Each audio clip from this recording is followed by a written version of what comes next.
talking to the Rolex wearing, diamond ring wearing, kiss stealing, wheeling dealing, limousine riding, jet flying, son of a gun, and I'm having a hard time holding these alligators down.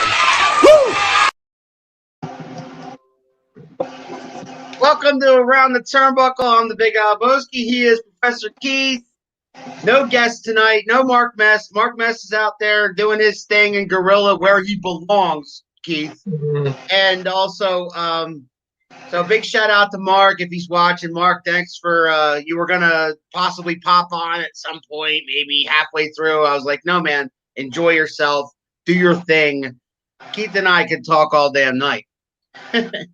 That being said, I did invite my son on here, and he did say no because he doesn't really have much to offer. If you think about it, he's kind of right because WCW/ECW's heyday was prior to 2001, and the boy was born 2000. So it's crazy to think about it, but there is a whole generation now that no idea these companies, maybe not no idea these companies existed, but that's the past. That's dad's wrestling, that's not something they're familiar with. They didn't grow up with it. March 22nd, 2001, Keith, was the day 20 years ago where Vince McMahon announced that he had purchased WCW. I had mixed, and I'm going to let you talk at length because this is more your wheelhouse. Let it be known, this is Keith's idea for this show. It was a subject that he's been wanting to talk about for a very long time. Obviously, at least since March, because that was the actual anniversary. 20 years later, here we are. At the time, I had mixed emotions about it.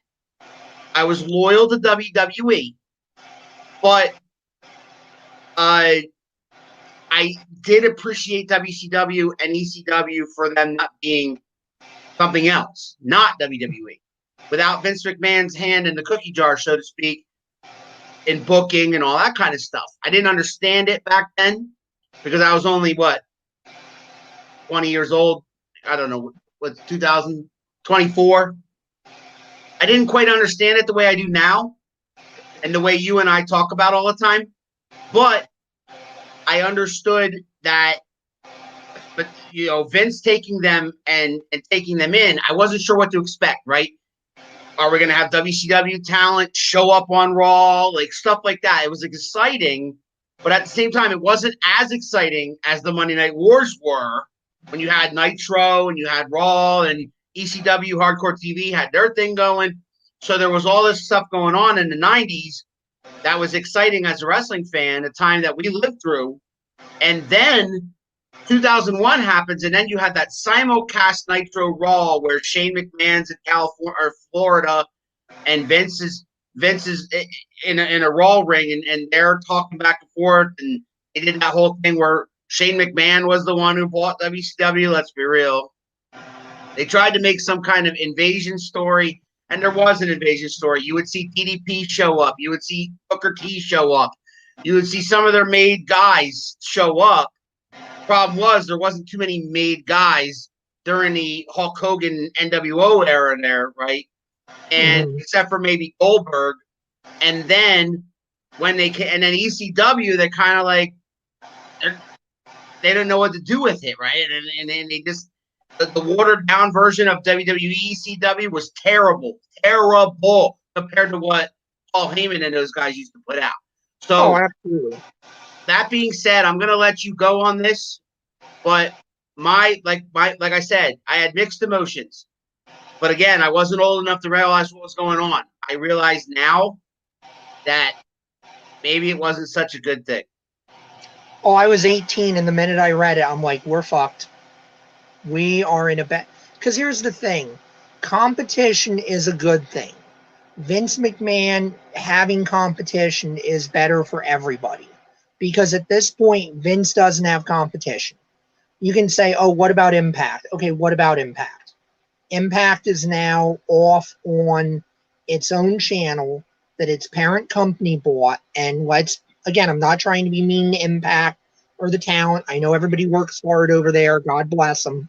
Yeah. But they're not competitive. They are probably only being broadcast right now because their parent company wants content for their channel and for the other stuff. And if they didn't have that channel, Impact would probably not be on the air right now. That's just the truth. That's just the I don't fact. even know where to find it. Where do you find it? Where do you find Impact? What's the name of the? There's some kind of weird channel and a cable networks that you don't. Which Anthem owns, and it's not on every cable network. But Right. TNA's Impact, I should say. I keep reverting to TNA. It's not TNA anymore. Right. Yeah.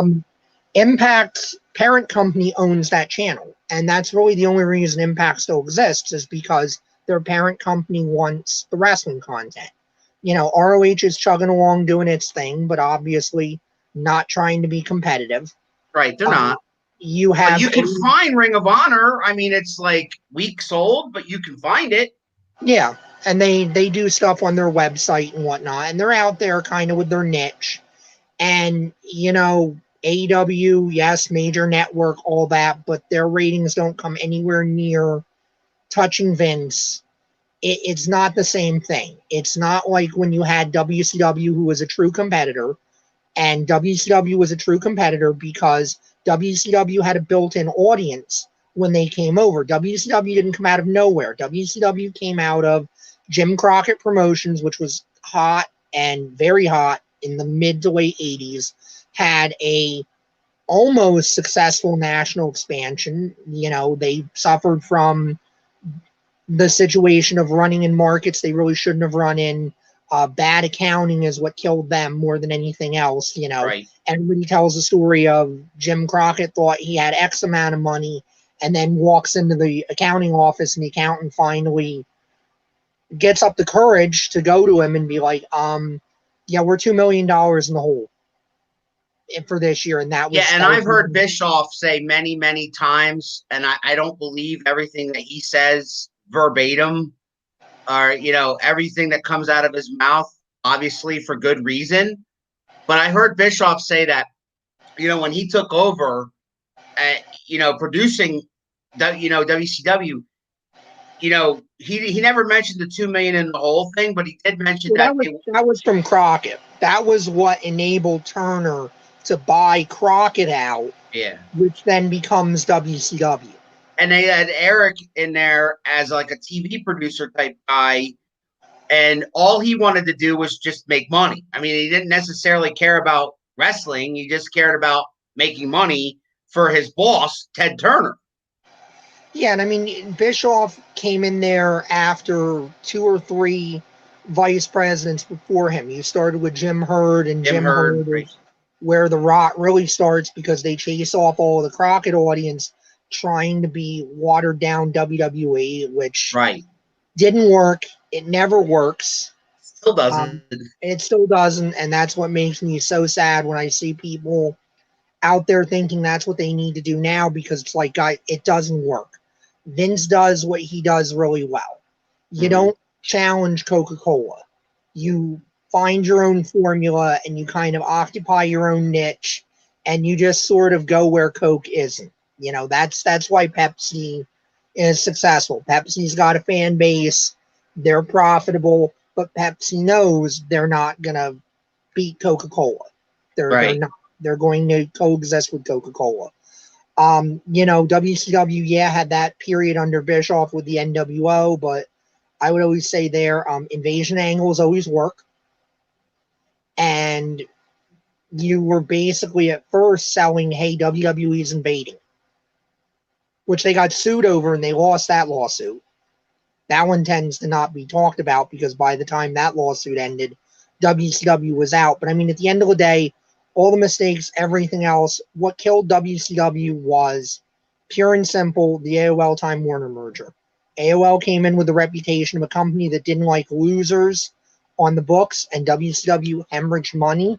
I've heard some people allege that are in the know about such things that part of the problem was the way that the Turner entities did their bookkeeping. Sometimes losses were piled into WCW that weren't necessarily WCW's fault. And there was also shady things going on within the way WCW kept its books. Like, for instance, if anybody sold any kind of merchandise, it would always go down as Hulk Hogan. Right. So you sell a Ric Flair action figure, it's coming up as a Hulk Hogan action figure. Right.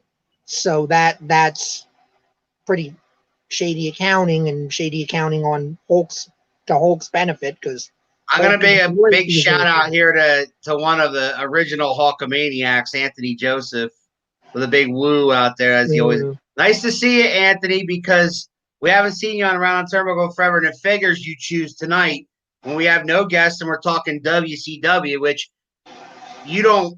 If I recall, when you were a kid living down the street from me, you didn't pay too much attention to WCW. You started following it maybe in the 90s when they had Nitro and stuff like that, but old school WCW, as we know it, you're too young. Yeah, prior to the NWO, because everybody was following it with the NWO. Yeah, and it was a big deal. I mean, that was a big deal. They were stacked. I mean, by any stretch of the imagination, they had a stacked roster. You know, they had Hall of Famers left and right on that roster. You know, they just, again, it's the tragedy of the most well-funded wrestling company in the history of the world that should frankly probably still be here. And because of corporate malfeasance, the wrong people being in charge and letting the inmates run the asylum, it's not. And it further helped screw up the invasion angle, because most of the guys you would want for the invasion angle were still making giant $1 million contracts that Time Warner was paying, which Vince very smartly said, I'm not taking those contracts, no freaking way. And Time Warner was stuck because they were guaranteed and they couldn't be terminated. So Dope was not a big WCW fan, even with the NWO. I know. Yeah. He was, but because he was, as a little kid, he was a Hulkamaniac.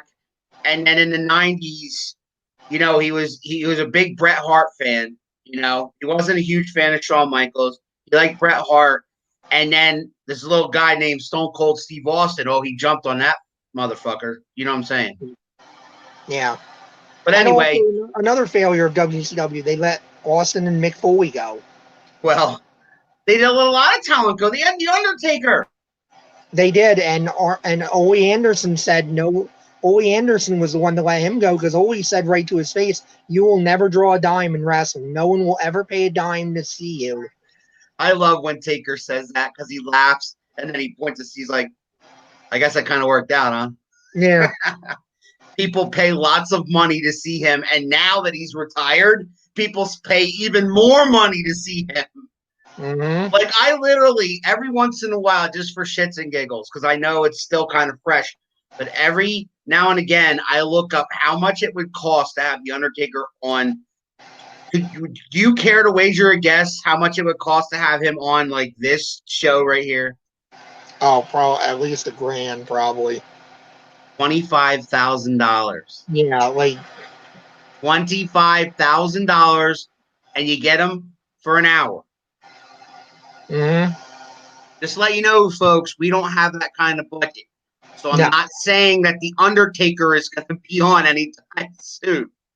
Yeah, right. AJ, you want to start a GoFundMe so that Keith can have The Undertaker on here? Do it. All right, so Alan, WCW would have done better if it used more of Russo's ideas. Yeah, here comes the troll. Worked really well for that, didn't it? It wasn't. I mean, AJ calls it a style of wrestling. It wasn't exactly a style per se. No, because they tried to focus more on the wrestling. They brought in all these guys from New Japan and Mexico, and they did a lot of the cruiserweight stuff, and they made that they put that on a stage, right? I mean, at least they did that.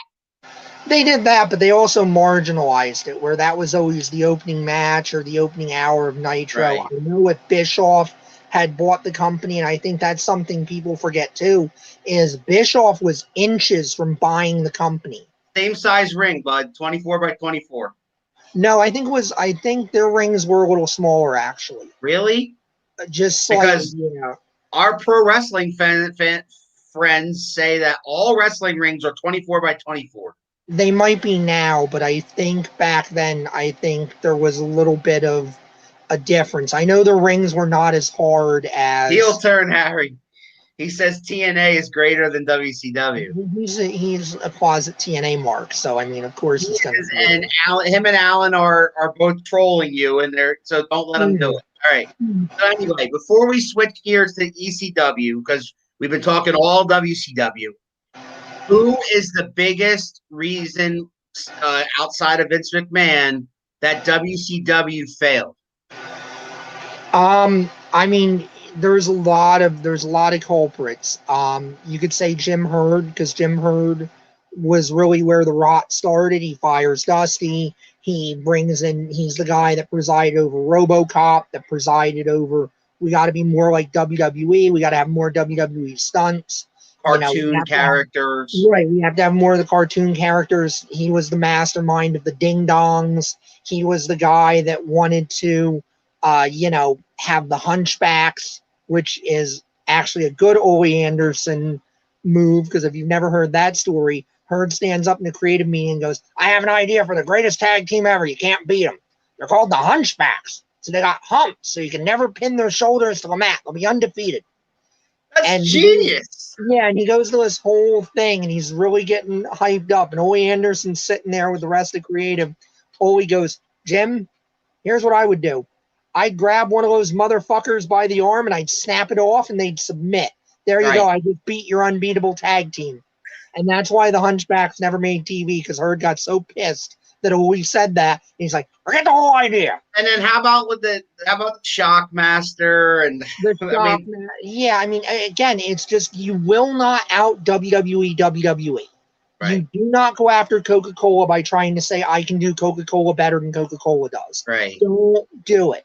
Make your soda and focus on that. Live on it.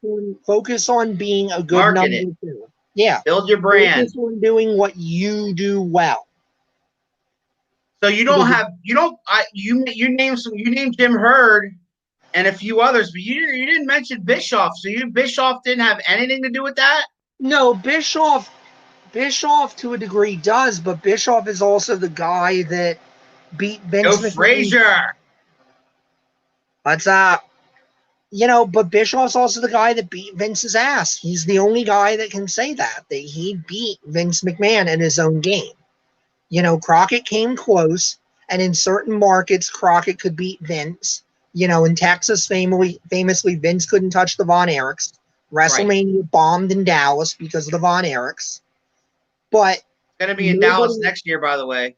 Yeah, but nobody beat Vince consistently once the territories died and he had pulled away and he had made WWE, what people say when they think wrestling. So Bischoff did that, but Bischoff also did lay some of the seeds of destruction, because he was the guy that was handing out the big money contracts. He was the guy that, instead of taking a leather jacket with him, he'd just buy a new leather jacket every time he got in. There's a reason they called him ATM Eric. So does he bear some responsibility? Yes. But I think Vince Russo, did he have a hand in it too, or? I think WCW was already on the decline at that point. When they hired him? I think once the NWO fizzled out, and the fact that the NWO kind of blew away versus, actually getting beat and run off, I think they damaged the WCW brand very badly. He beat him for 82 weeks. He beat him for 83 weeks in the ratings. He did beat him. He absolutely beat him. For a year, over a year. Yeah, I mean, it was dire. WWE almost went out of business in 95. A year and a half. Yeah, and WWE almost went out of business in 95. Like, Bischoff wasn't just blowing smoke in all those meetings when he sat there and was like, I'm going to run him out of business. We're going to have him buried in a year. It was conceivable until the Attitude Era really kicked off that WWE might have gone out of business. All right, since Joe Frazier's watching, can we talk for a second about the WCW theme songs? Because most of them were ridiculous.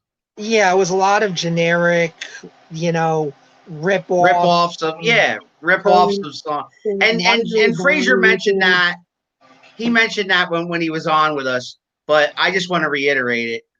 Yeah, I mean, you know, Other Page than kinda smells like NWO's Teen music was Spirit. cool, Yeah, NWO's music was cool, and Goldberg's music was cool. Other than that, yeah, it was a lot of public domain. I mean, some of it was not necessarily rip-offs. I thought the Horseman's music was good.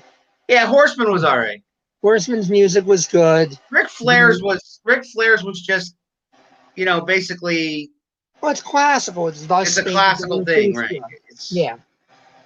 all right.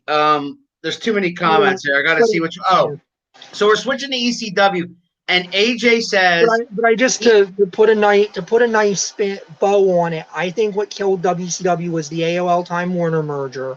right, Because if that and also Jamie Kellner. Jamie Kellner is the one that finally drove the nail in the coffin, because Eric, this is something people may not remember now.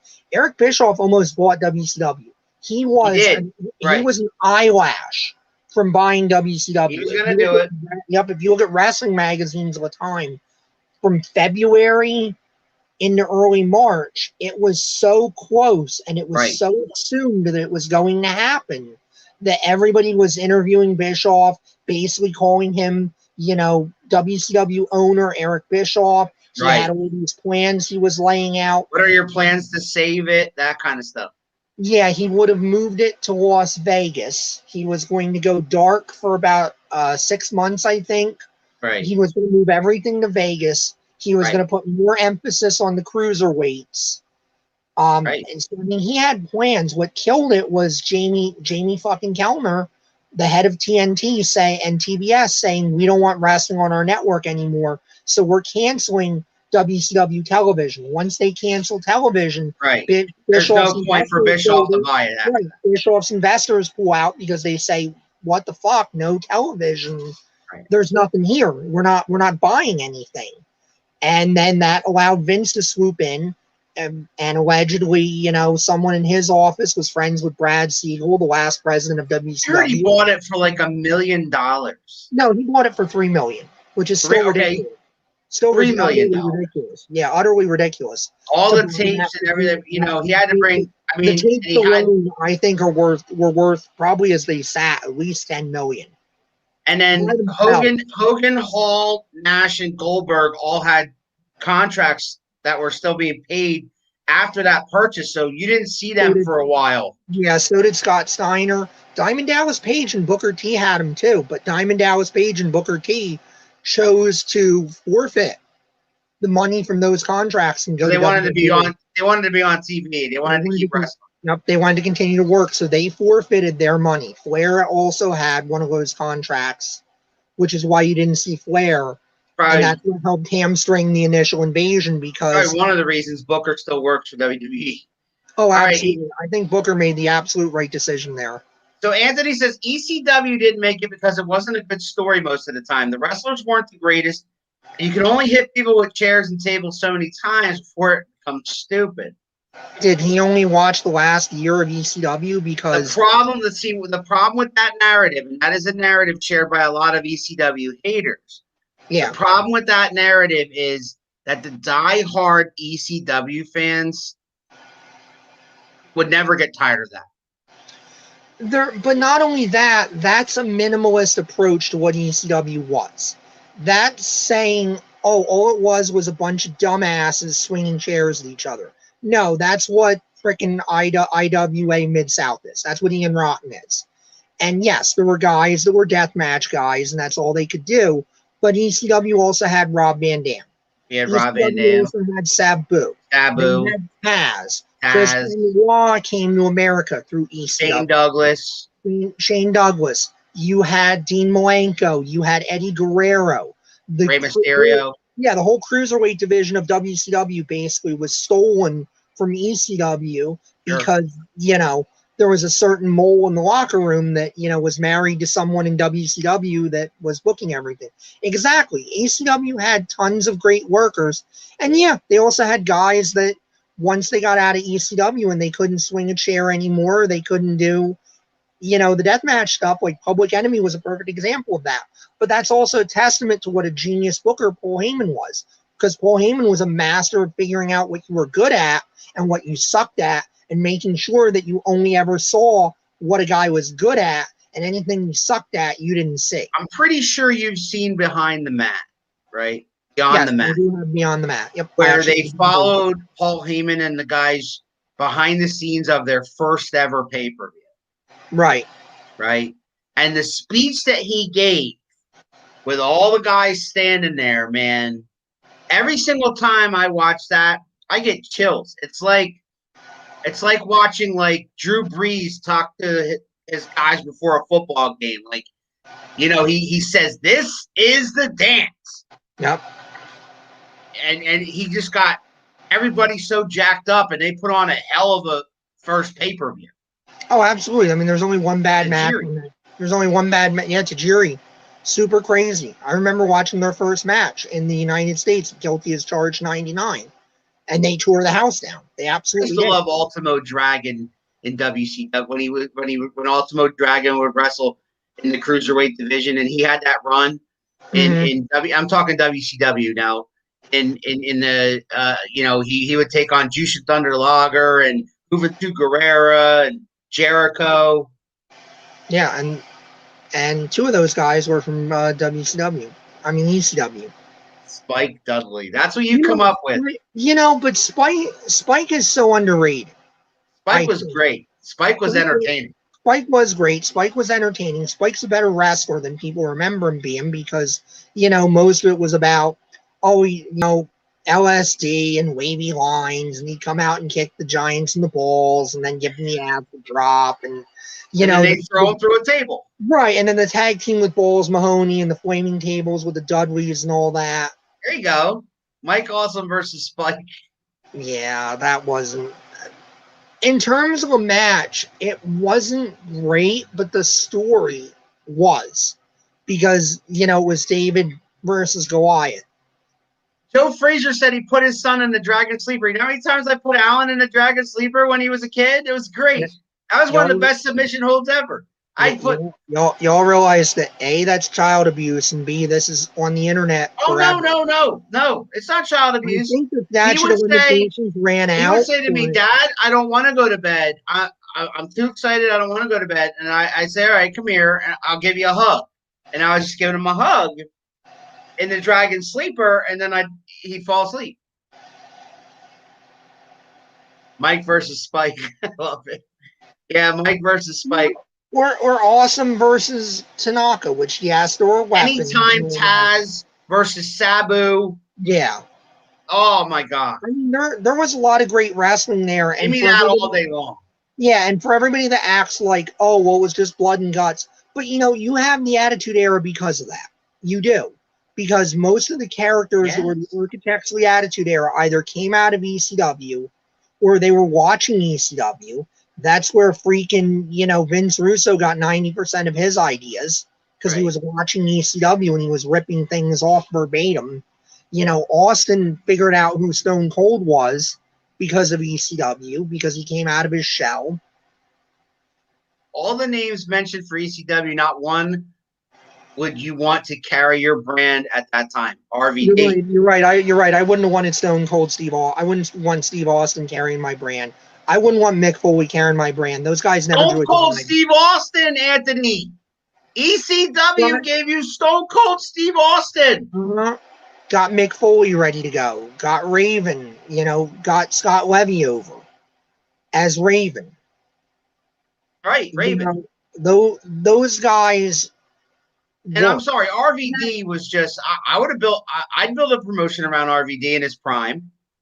Yeah, I would have. But I mean, the point here too is not to say it's all about being able to transition guys somewhere else. It's what I talked about before about don't try to beat Coca-Cola. Don't try to be Coca-Cola. Be your own thing. Paul Heyman won awards for his marketing because he took a small promotion that was only ever supposed to be Eastern Championship Wrestling. Yeah, local to Philadelphia. Local to Philly. And he built it into a fucking pay-per-view They got national television. How many did they have? Did they have 4 or 6 better a year? ratings on national television than AEW draws now. I know. And they did it on the Deliverance channel, TNN. Don't trigger my son. And if any TNN executives are happening, you realize he's sitting less than 20 yards from me. I only mention it to point out what this company built with zero promotion, because TNN didn't promote ECW. They didn't care that they were there. They didn't run one commercial unless it was on ECW television. They didn't put out a press release. They didn't care. ECW was the guinea pig to get WWE. And if any TNN executives happen to be listening to this, fuck you. Joe. Fuck you very hard. And thank God that you idiots no longer are anywhere near a cable channel making decisions. Fuck you. You suck. AEW selling the TNA for 2 hot dogs and an RC Cola. Oh, okay. Now who's triggering? Right. All right. But that's my point. Like ECW, yeah. It got to a point where it got too big. It got bigger than it should have. And as Paul Heyman pointed out, they got themselves. And you get too big, though. I mean, what led to the downfall? What led to the downfall of ECW? Since you mentioned it, it was a few things, I would say. ECW never got paid for their television. They're a syndication network. They were always paying for it. And of course, Paul was lying to Todd and all that stuff where, Todd would ask about, hey, how are we paying for this? Oh, don't worry. I know a guy down in Florida and he's giving us the Florida TV for, this, that, and the other thing. Hey, are we paying all the rights for all this music? Yeah, totally. I know a guy. I love when you do Paul Heyman. It's fun. I love when you do Paul Heyman. It's so funny. Yeah, I know a guy. Don't worry about it. I have all of this. My father is a lawyer. It's fine. I have it all worked out. Guy is getting on the planes because they have bereavement fare. Guys would have to call, and Paul would have to call them up and go, okay, this is the name of your relative that died. So when they ask you, this is who you say died, because that's what I put it under. Such a shyster, and he still works for WWE. ECW was great. Christian Cage and CM Punk and Lashley, such great times. As a concept, that wasn't bad. It wasn't a bad idea, and NXT is doing it very well right now. The problem with that was to call it ECW and try to do it that way. Right. The smartest thing they ever did was cancel that and say, yeah, you know what? We're going to do this idea, but we're going to call it something else. Right, and they call it NXT. Yeah, because you cannot create the magic of what ECW did. Stone Cold may have been made, but Vince and Austin's feud is what drove Stone Cold to heights that'll never be seen again. Oh, absolutely. Absolutely. No one's disputing that. You can't dispute that. You can't dispute that. I wouldn't dispute that. That feud between Stone Cold Steve Austin and Vince McMahon was it's the biggest drawing angle. Was one of the probably the top two or top three reasons why WWE survived. Well, I think it is the principal reason. Well, you can say number one. I would say I'm just saying it's arguably number one. You can argue it. It's number one because Vince was your top heel, and everything else was spinning out of what Vince was doing. Almost every major theory. Because of the Montreal Screwjob. Bret the Hitman Hart goes to WCW. The Montreal Screwjob, so now that vilifies Vince. Yep. And then you get this guy coming in who is a heel. He just wins King of the Ring, which would not have happened if they didn't have the curtain call. Mm-hmm. So all these things fall into fucking place for Vince McMahon to win. And Vince is listening to Vince Russo because Vince Russo is saying, oh, everything sucks.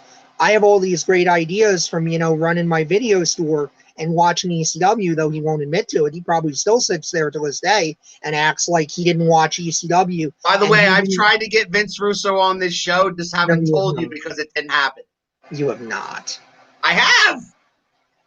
Why would you do that? He's one of his best friends is Stevie Ray. I'm aware of this. And I have Stevie Ray's number. And I said, would you think Vince would do our show? And he said, yeah, maybe I'll get back to you, but he hasn't gotten back to me. Yeah, because he probably wants money or something, friggin' shyster. Why?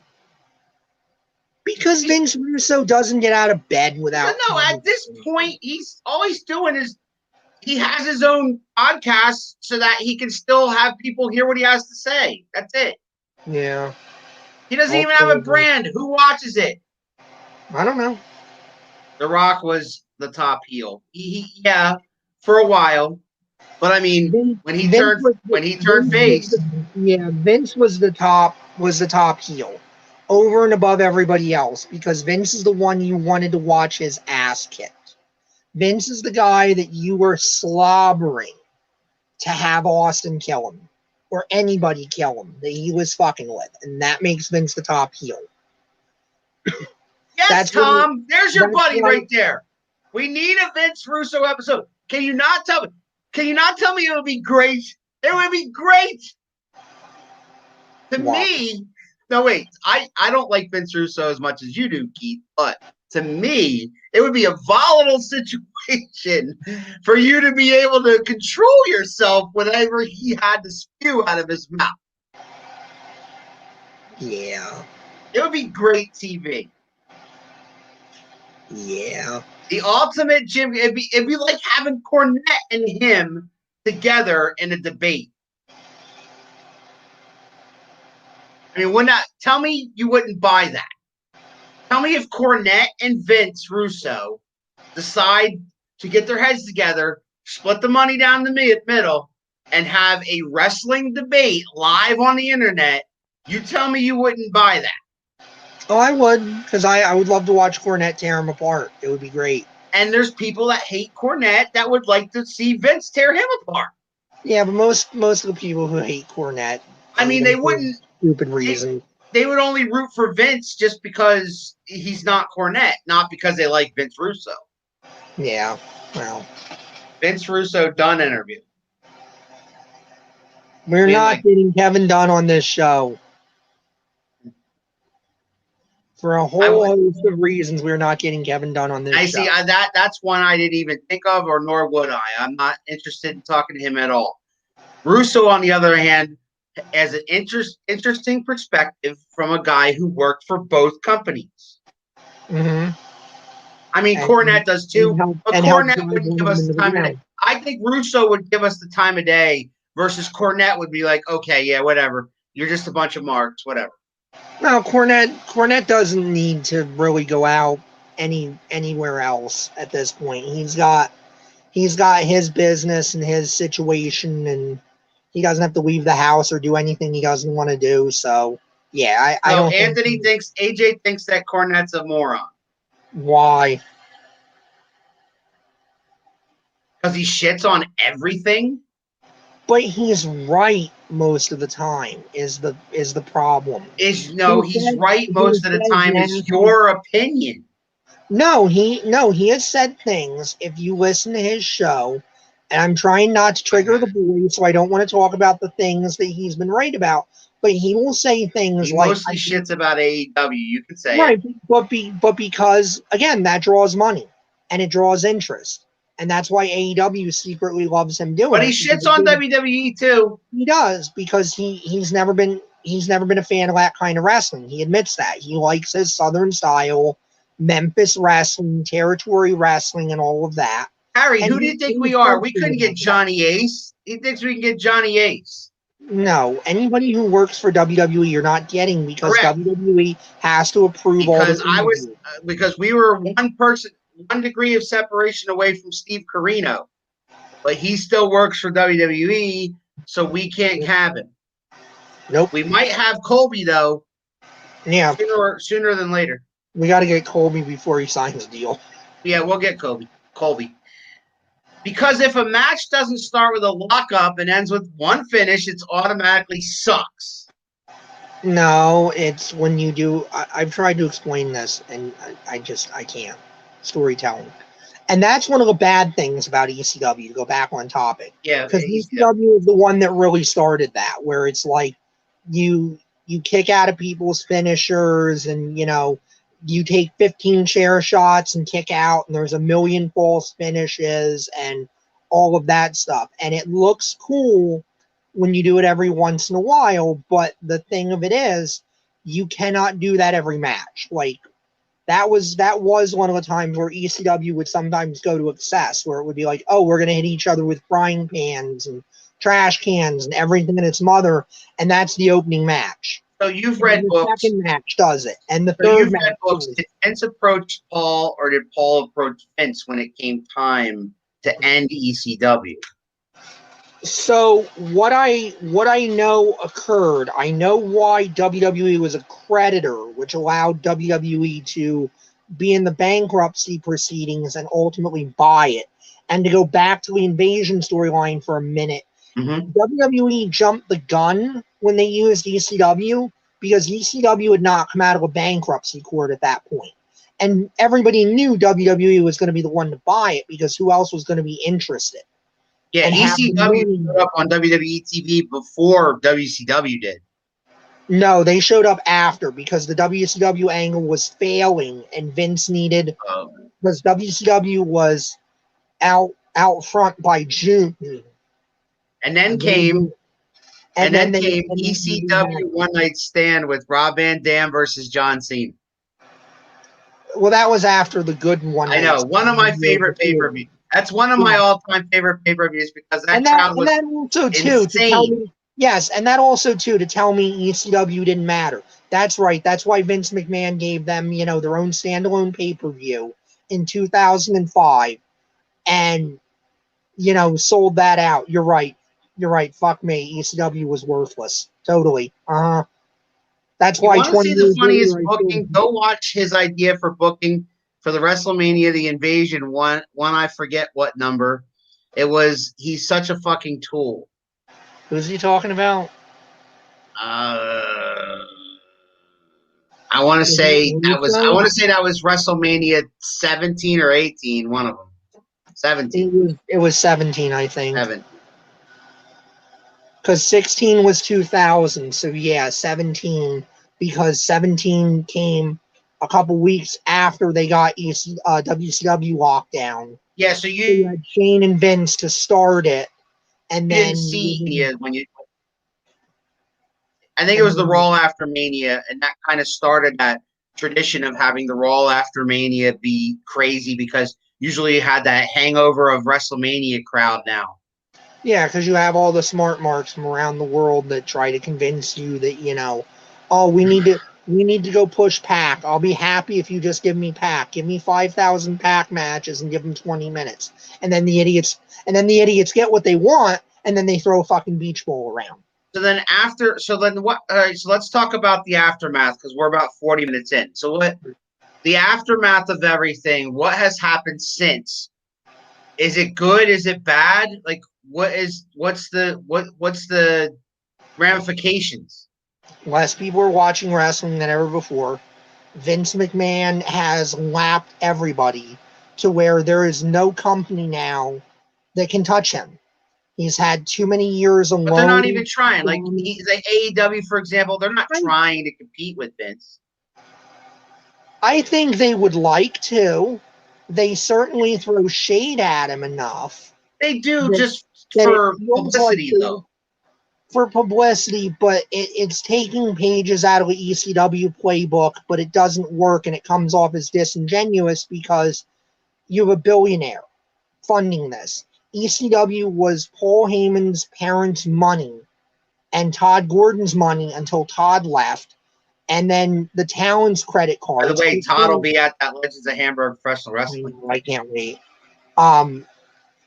Once Todd was out, he maxed out Chris Candido's credit cards. Bubba Ray Dudley was a merchandise and building booker. Taz designed most of the merchandise. Tommy Dreamer did whatever needed to be done. Like, ECW was a guerrilla operation. ECW was truly done by the fans. The fans pushed ECW. The fans got ECW on pay-per-view when New Jack almost got them taken off of pay-per-view. Get them taken off pay-per-view a little bit. Although I still say with that a lot of that still falls on the kid being a fucking idiot. But so Legends of I want to mention this quick before we continue. Legends of Hamburg Professional Wrestling Fan Fest is Saturday, July 24th. Get your tickets and information at www.legendsofhamburg.com. Some of those aforementioned guys that we talked about from ECW days will be there. Some of the aforementioned guys we talked about from WCW days will be there. And there'll be a few other surprises there too.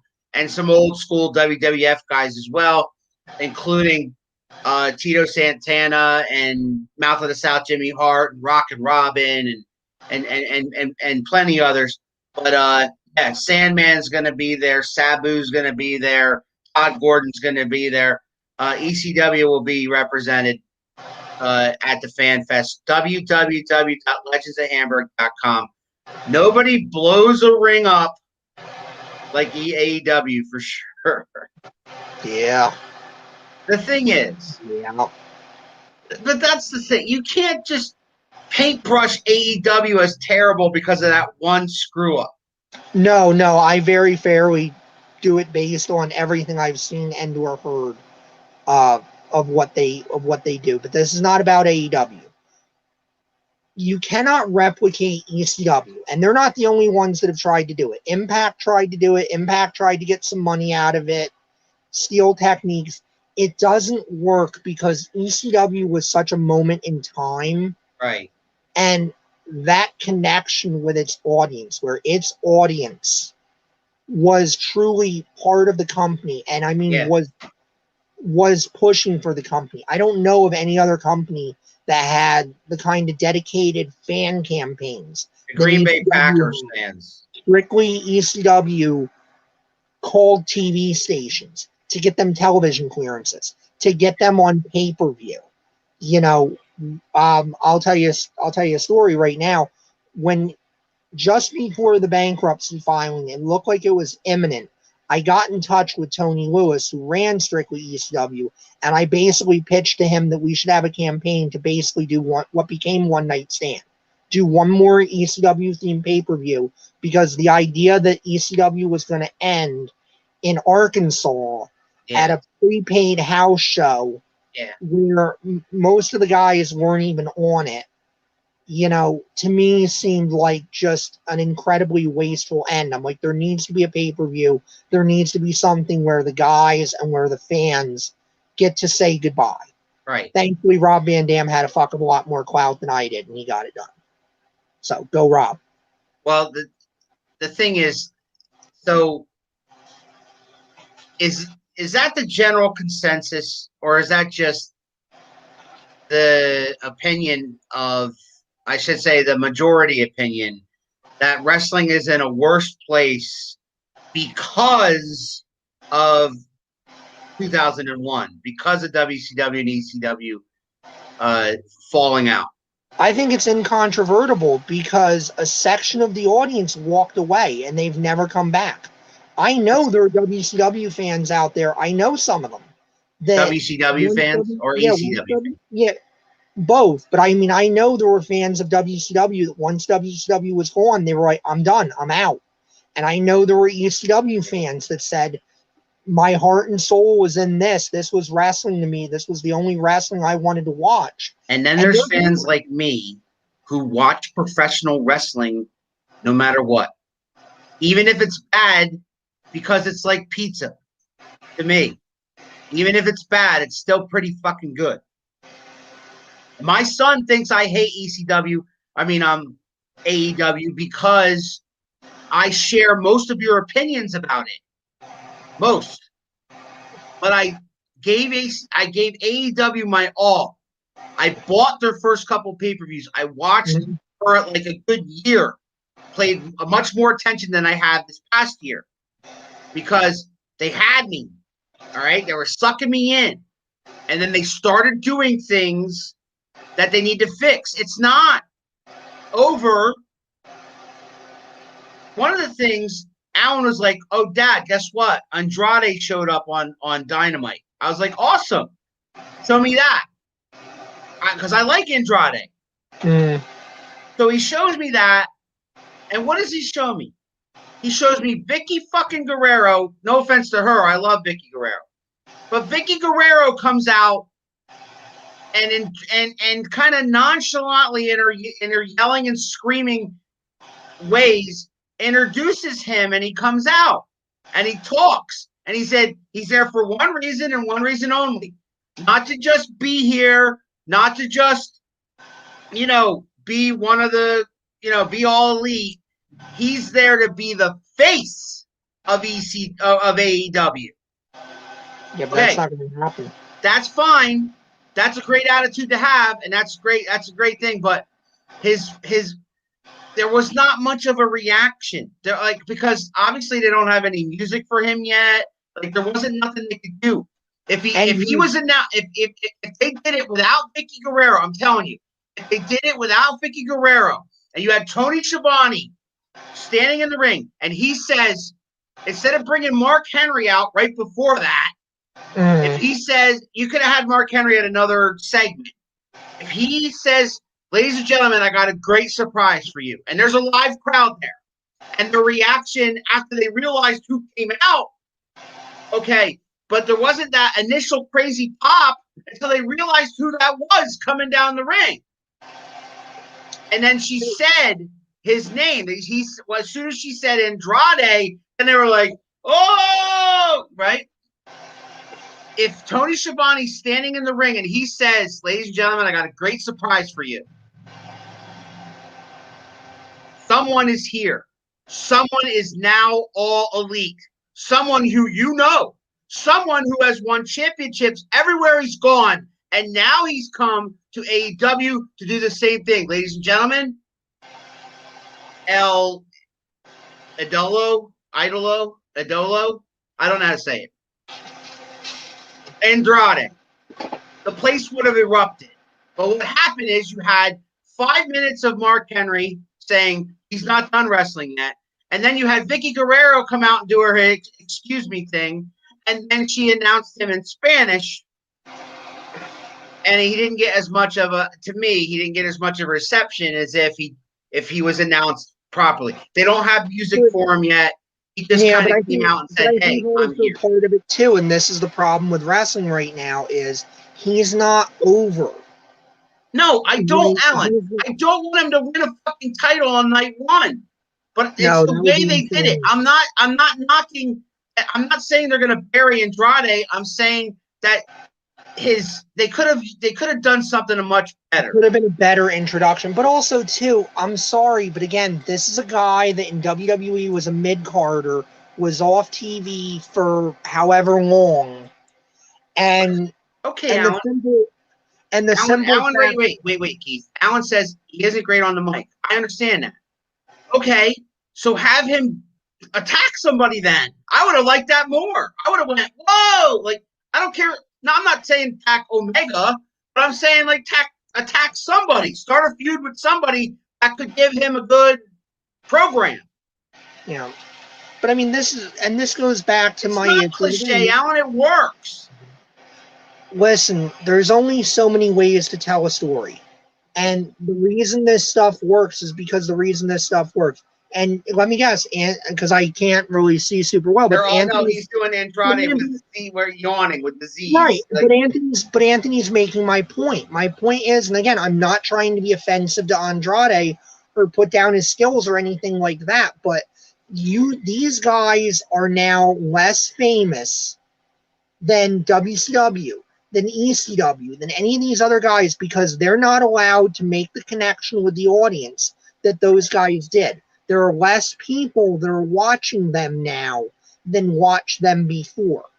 And that's part of the problem. Wrestling is becoming this clubhouse mentality of nerds. It's basically just a bunch of nerdy fans that are getting off on the imaginary thing of work rate and how many moves you can throw. And again, that's another sin of ECW. It is one of the things that ECW did wrong, because ECW started to foster that. Although ECW also understood having the rightness of having guys like Public Enemy. They were not great workers. No. Rocco was decent, but Johnny sucked. Johnny was not a great worker. They just hit each other with trash can. What they were good at, they were good at being characters.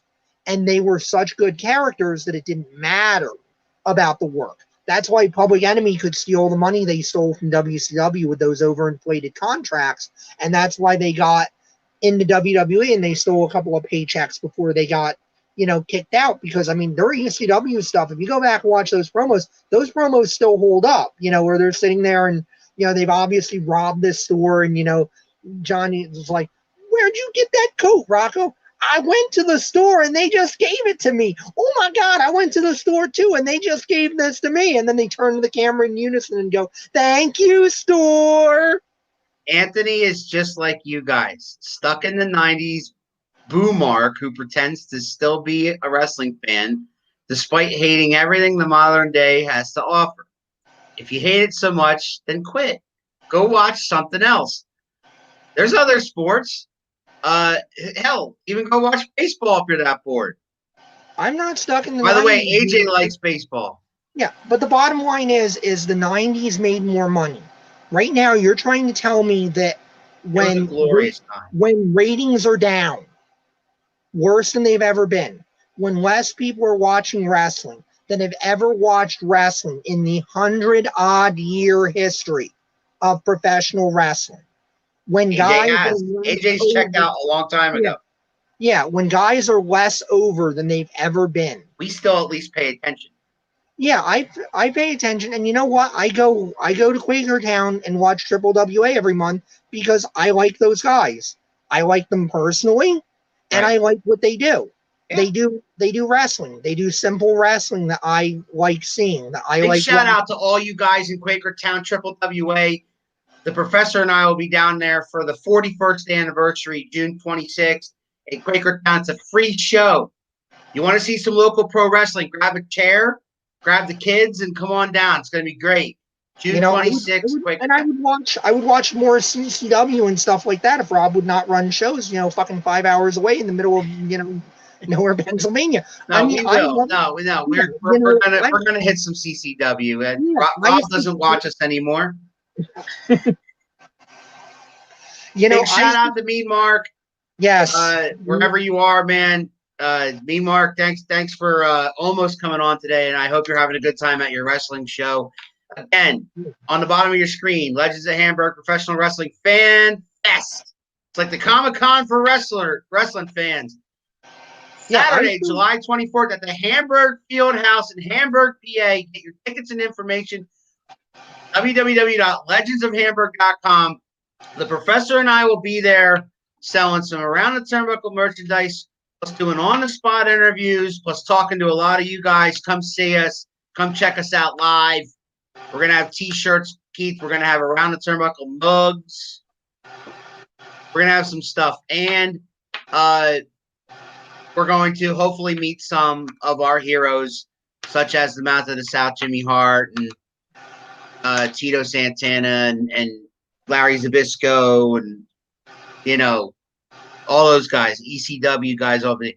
Keith, great conversation. I don't know if we've solved anything, but I do know that my opinion never solve the divide. My opinion is this: wrestling will still be alive and still be an art form as long as there's people out there that still want it. Yeah. Good, bad, or indifferent. 10 years from now, nobody's even going to remember. I mean, those wrestling fans 10 years from now aren't even going to remember the 90s. Yeah. They're going to look back at it. There's plenty of it around on YouTube or Peacock or whatever nowadays. You go look it up and check out what happened back then. But, my grandkids aren't going to know who Stone Cold Steve Austin is. Yeah, they're or if they do, they don't have the same emotional definitely not Hulk Hogan. And I think that's part of the problem is that they don't have the emotional connection to this, and they have an emotional connection to what they have now. AJ, you're welcome to come with us, man. June 26th. Come with us. It's free. No excuses. Free. Free show. And that's great that they have an emotional connection to it. But you are never going to be able to convince me, and I'm not just arguing my emotional connection. I can show you the numbers. Yeah, I can ratings. I know you're always talking ratings, but it's not always about that. But ratings tell you how engaged people Well, are. how many people are watching? That's what Right. it does. I mean, because you can't. AEW went up against SmackDown this past Friday. How did it do? Do you know? I asked Alan. He didn't seem to know. I would have to look it up. I know not a week or two ago they got their lowest rating ever. But this week they had to go on Friday because of NBA. Yeah, and So I'm sure they didn't do hot because SmackDown's rating went up. SmackDown's actually been increasing their rating lately. They went live against SmackDown, so I was curious as to see that number. Yeah, I don't know if it's been released. I'll have to look at what it is, but I would imagine it's going to be one of their lower ratings. And that would be true of anybody. That's not just, that there's a reason why whenever Impact, after the, Monday night failure head to head, anytime Impact hears, hey, WWE is going to put a show on our night, they go, and now we will pick a different night where they are not. Because they know there's no point in getting the audience cannibalized. Now, I will say on the plus side, I think there are reasons to hope in that you're seeing more smaller companies starting to get more local television and to actually get more national television. MLW's got a national television deal with Vice. Yeah, Vice isn't a huge network or anything, but Vice is leaning into the wrestling content with Dark Side of the Ring and, now MLW. Those are good. And that stuff. This year's I know the Grizzly Smith one is a hard one to take. Oh, but God, that was yeah, I don't even want to talk about it, but if you haven't seen it, I'm tempted to go up there and be a Rock and Robin. Like, I just want to give you a hug and I just want to apologize to you that don't do that. I know, but he's been through enough. Just say it's so much to meet you. Yeah, I loved when you wrestled Sherry and become with her. Yeah, but I mean, kudos to her. That she got through everything she got through and still had a successful career. AEW's ratings against Friday Night SmackDown, they were down 36%. Exactly. They were down 36%. They had an audience of 526,000, whereas SmackDown had an audience of 800. So that's probably that's their lowest rating ever. Because they usually hover in the million range. 9. Sometimes if they have something big like Blood and Guts, they'll get over the million again. But their average is about 900,000, 800,000. All right, Keith, we're gonna get out of here. Any parting gifts? I mean, like I say, it's important to remember these two companies because that was the hottest period. WCW and ECW, you're talking. Yeah, because it was better for the guys because the guys were able to, start bidding wars and pit people against for contracts. Yep. And more people were engaged with wrestling then than have been engaged with it since. The last 20 years are the story of everybody coming down from that high of what the can fix it? Era of WCW and the NWO. And a ECW. It's just what can fix it? Can it ever get back there? What can fix it? I think what can fix it is you've got to get the right talent in the right places.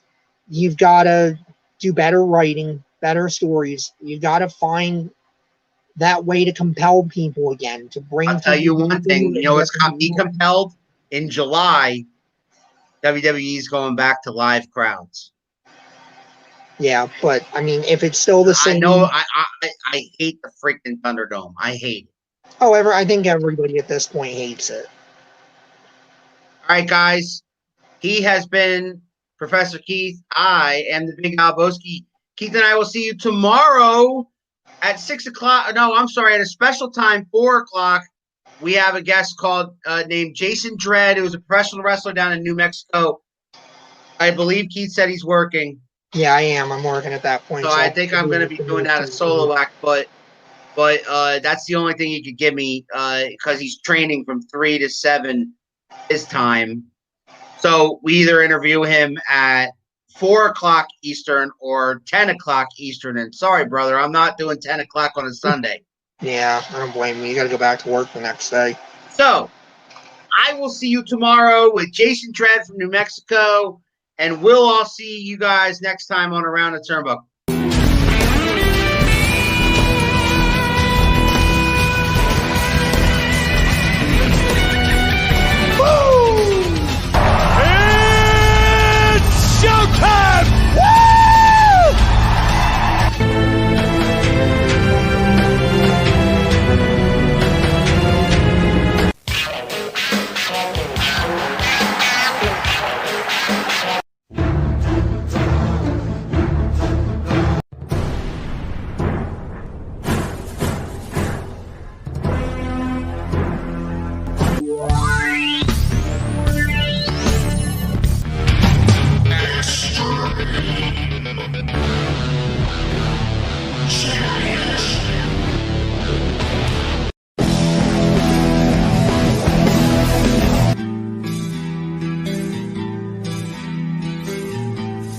You're talking to the Rolex wearing, diamond ring wearing, kiss stealing,